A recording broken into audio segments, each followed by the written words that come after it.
Red Apple Media Podcast Network presents This is Protecting America.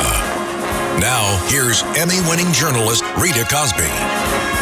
Welcome to another edition of Protecting America. Crime has hit record numbers in many major U.S. cities. And now the Biden administration Department of Justice is adding fuel to the flames by actually considering safe drug injection sites across America to, quote, provide safe havens for people addicted to heroin or other narcotics. And joining us now on Protecting America, New York GOP gubernatorial candidate Andrew Giuliani. Andrew, great to have you here. Rita, so great to be on Protecting America. I love the name, by the way, and it's such an honor to be a guest. Well, and it's such an important premise. I know it's something you and your family have been dedicated to. And Andrew, I have to ask you, because there's been these new headlines of late coming from the Biden administration that they're looking at, for sure, setting up potentially more of these, quote, safe injection sites. So drug addicts have safe places to go. There's already 2 in New York City. There's some in San Francisco, and they're looking at setting them up around the country. To me, this is a formula for disaster and encouraging more drug use. What are your thoughts?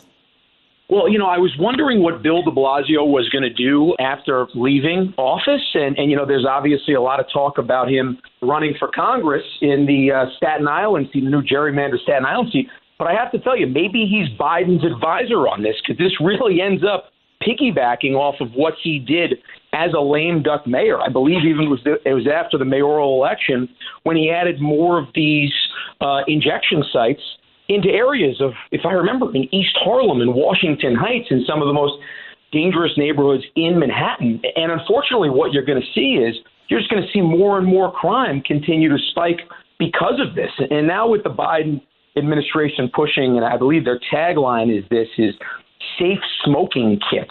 And they're saying that it's, part of the whole idea that this is the whole idea of racial justice, if you will. It's the exact opposite approach of what we actually need as a city. And the truth is of what these neighborhoods need. This is not just somebody talking from, let's say, a good area of Manhattan, in, let's say, Battery Park or in the Upper East Side. I mean, for the neighborhoods of, Washington Heights, East Harlem, you don't need any more of these right here. We need to crack down on this stuff, and we need to take a little bit of a page out of a theory called broken windows. Say, you know what? If somebody gets involved early, they need to be in the correction system, and we need to make sure that we can get them back on the right track before, unfortunately, this graduates into a worse and worse problem. Joe Grimaldi, he's with the Fraternal Order of Police, made an interesting comment, Andrew Giuliani, and he said, if they want these sites, let's set up a site, on the White House lawn. Let's see how they like it. Because just like you said, do we want more of these? And what kind of communities is it going to go into? That's a page out of I believe, DeSantis's book in sending some of the illegal migrants that came in that were going down to Florida and sending them to Martha's Vineyard and to Delaware there. I think it's a great point, right? I mean, when you hear, and I always used to love this one, when celebrities talk about, climate, they go to a climate conference on their 747 private jet, and you see all these private jets that are lined up in there talking about being carbon neutral and all that. I mean, the hypocrisy is just mind-boggling. And the fact that, some of the establishment media decides to ignore it, it's why we need more people out there protecting America as you do, Rita. Thank you. And Andrew Giuliani, the other thing, too, I think about, and to your point about, we want it to be racially equitable. What, giving them a crack pipe that is Biden sanctioned or taking them to an injection site where they can continue doing drugs? How is that, as you point out, helping these communities? To me, this is doing a tremendous disservice and to incentivize people to continue to do drugs at a time where crime is skyrocketing. To me, this is the wrong time to be incentivizing anybody in any form, no matter what their race, creed, or color. Yeah, and for New York, we're getting hit on it by all levels of government. You know, there was the state bill. There was a Senate bill that was signed into law by Hochul, I believe it was in September or October, in the early fall, that basically would allow the sale or the transmission, if you will, of substances. And since then, I actually ended up seeing a drug deal on a subway on the 5 train around Midtown in the afternoon. Then you got what de Blasio ended up passing on November 30th, and then you ended up getting what Biden is now saying today. So this to me just seems like continuing the cycle of dependency for so many of these neighborhoods and communities that need less government dependency. They need more opportunity, not handouts, not unfortunately these sites which are just going to continue to see more and more people fall into the terrible abyss of drug use. You know, you bring up a great point because it is very prevalent. And fentanyl right now is the leading cause of death, by the way, in Americans age 18 to 45. And when Jen Psaki at the White House was asked about, these injection sites, she said, we can't politicize this. This is a serious issue. What I wonder is, well, then why are they not closing down the border where so much of the fentanyl and so many of the drugs are flowing through? Yeah, and the same point can be made that during the COVID emergencies, while you continue to put these restrictions on more and more Americans, they did not even test migrants that were coming in across the border. So again, the hypocrisy is through the roof. One of the things while I worked in the White House that I had the opportunity to work on was the president's COVID board with the drug czar and with Kellyanne Conway specifically. But one of the things that I was so proud of was for 30 years you saw opioid deaths rise across the country, and then in 2019, for the first time, they went down 17%.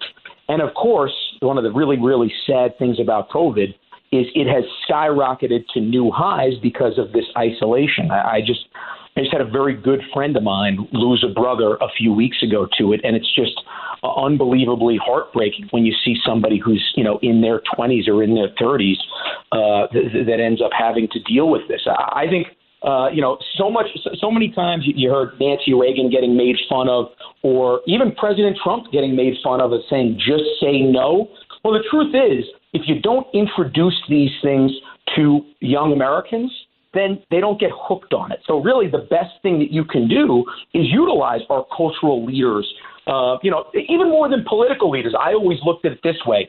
As a kid, I remember Brett Favre being a 3-time NFL MVP, and he ended up having an opioid problem because of painkillers. And as a 9-year-old kid, I'm going to look at a guy like Brett Favre more than I am a guy like Ronald Reagan, let's say. And he has a little bit of a, as a young man, you have a little bit more of you're spending more time watching football or this or that.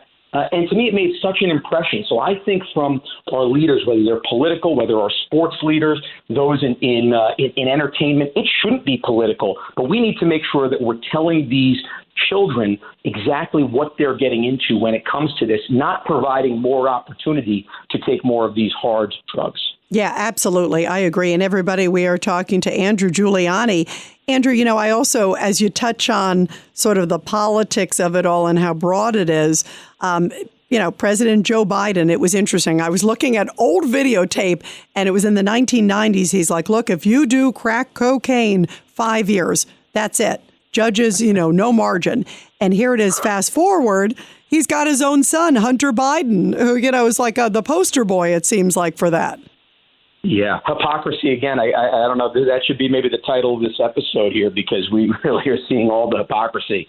I was just talking, and this is completely off the subject, but I was talking to somebody about the gerrymandered lines here in New York, and I said it reminded me of a Hunter Biden painting, except it's going to even cost a lot more to Republicans than even a Hunter Biden painting. Is that possible? He seems to be charging a lot for that piece of art. I'm not sure I think it's a piece of blank, not a piece of art. If I would have known as a former first son to actually get into the art world to make, $75 to $500,000, then it might not be a bad idea. But I'd much rather be here protecting America than actually selling out to China like we are. But, it's another great point right now, going deeper into the whole Hunter Biden, Joe Biden relationship right there. They're, $1.5 billion investment from China to his private equity firm. Yet we are just allowing fentanyl to come in, and carfentanol, which, by the way, for those that don't know, is 50 to 250 times the potency of heroin. One of the things at the White House that I learned was actually when the dogs first started sniffing it, a few of the dogs overdosed and died immediately because they were not prepared for the potency of fentanyl, and carfentanol specifically, which is even more potent.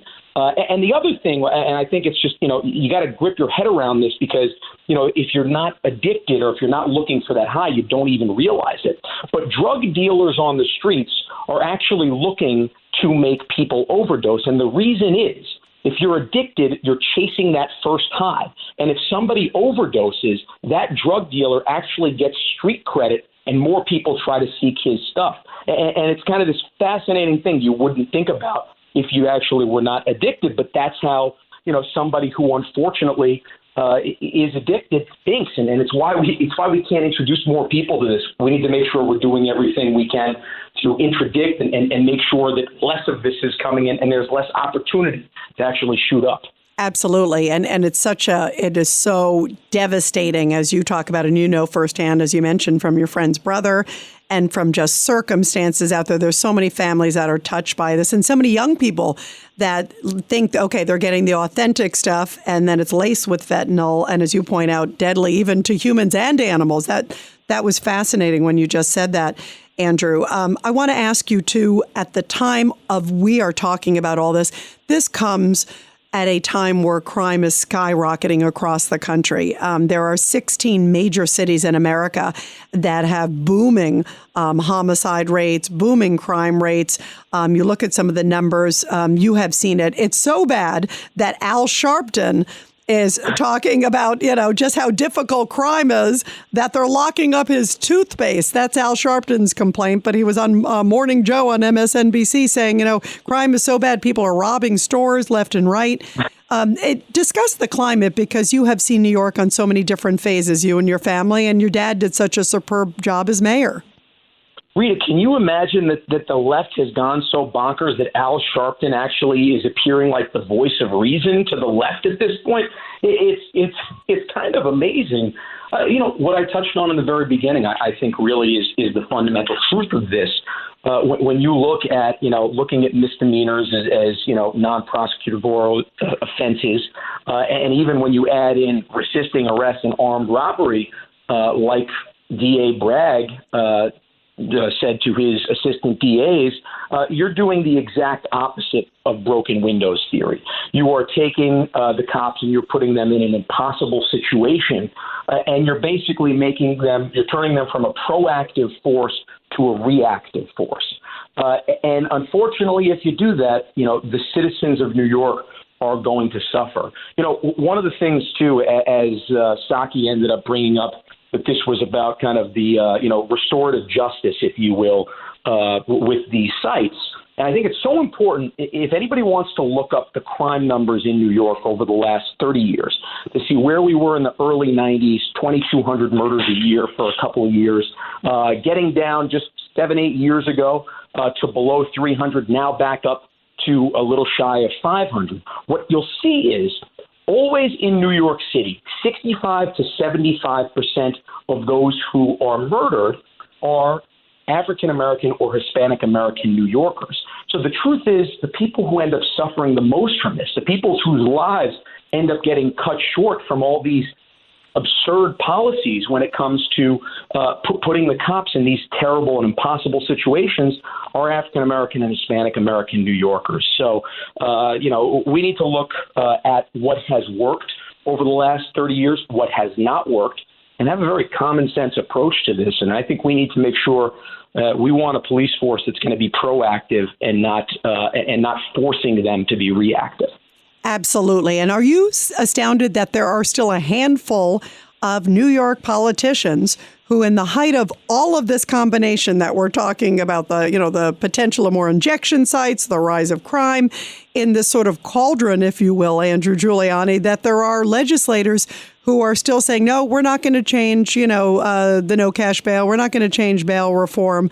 And also some that are still criticizing police in the middle of it all. Some of them were criticizing police right after the 2 police funerals that happened recently. Where do these people come from? It's like I feel like they're in an alternate universe. Yeah, what the assemblywoman from the Lower East Side said was one of the most disgusting things that I've seen an elected official say, and that's saying something.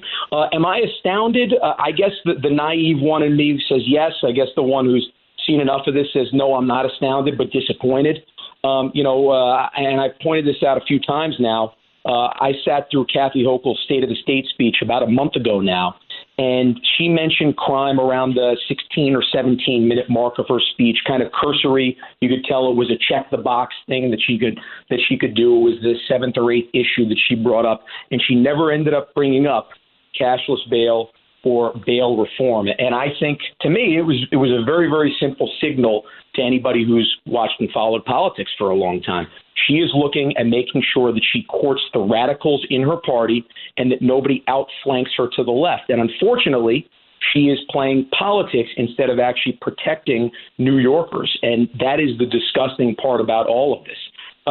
Really, I think it's not even learning. I mean, obviously, Curtis is such a good friend to you, such a great friend to me. But one of the reasons why Eric Adams came out of the Democratic nomination, he got the Democratic nomination and then became mayor, is because he was the only Democrat, or the first Democrat, that was willing to acknowledge that there was a crime problem going on. So the fact that they actually don't even look at this and say, well, we're going to keep on ignoring this. I think more Democrats are starting to get the message, though, now, because you're starting to see some of the messaging start to change a little bit on this.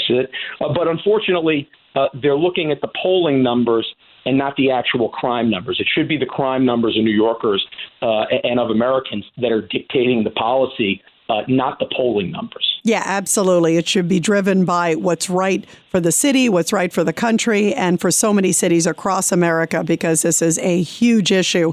And it should be because it's the absolute right thing for our citizenry, not because it helps with the midterms or other future elections that they're looking at as well. Well, it is so great to have you here. Thanks for everything that you and your family have done to keep us all safe. And love having you here on the podcast. Former Trump aide and also current New York GOP gubernatorial candidate, Andrew Giuliani. Thanks for being with us, Andrew. Rita, thank you so much for having me, and I look forward to seeing you soon. And everybody, I'll be back soon with another great edition of Protecting America. And of course, you can catch me every weeknight, 10 p.m. to midnight on the legendary WABC Radio. This is Rita Cosby, and thanks for all you do to protect America.